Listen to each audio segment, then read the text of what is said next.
Professionalism in the teaching sector is anchored upon the recognitions of inherent rights and responsibilities. Republic Act 4670, otherwise known as the Magna Carta for public school teachers, serve as a definitive legal framework to promote and improve the social economic status of public school teachers.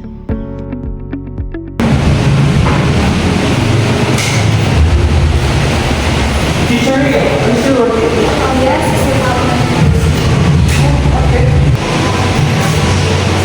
Teacher, you are assigned to handle two additional classes in media tonight. Yes, sir. Are we PW6 teaching us today? But you have no choice. School needs your cooperation. Yes, sir.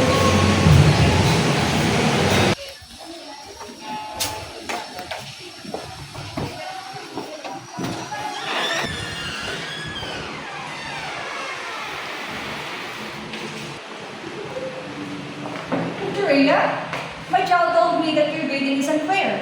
Why did my child receive such a low grade? I understand your concern, ma'am, but the students' grades were based on the students' actual performance. But my child studied hard. I think it's unreasonable. What's happening here, Teacher Rhea? Sir, this teacher gave my child a low grade. Because of this complaint, you are suspended effective immediately. May I respectfully ask for a written notice regarding these charges against me? Good morning. Starting Monday, you are transferred in Mountain District. Yes, sir. I was informed about this transfer.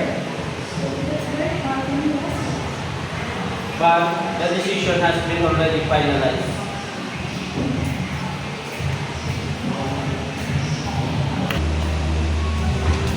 Teacher Rhea, good thing you are here.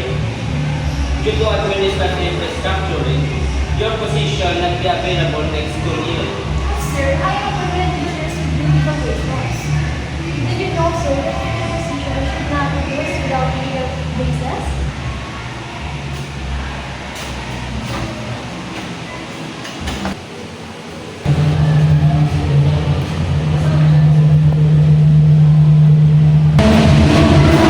Teacher Rhea, we have something to discuss.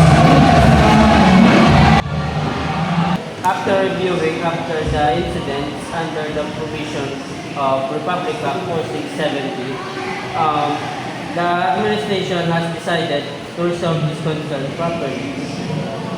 First, regarding the additional teaching hours, you will no longer be required to handle extra remedial classes without proper compensation and schedule adjustment.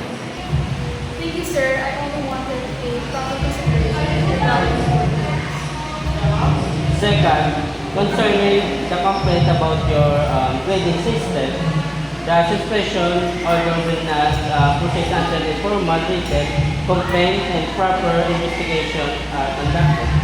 I apologize to Victoria, as it has spoken respectfully and in all the situation. Thank you, ma'am. I also understand your concern as a parent. Regarding the transfer order, it will be the first review since proper consultation and consent was not given.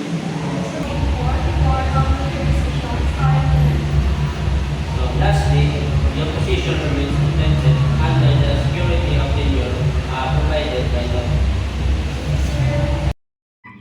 Republic Act 4670 protects the welfare, dignity, and rights of public school teachers. Respect fairness and proper implementations of the law help create a better educational environment for everyone.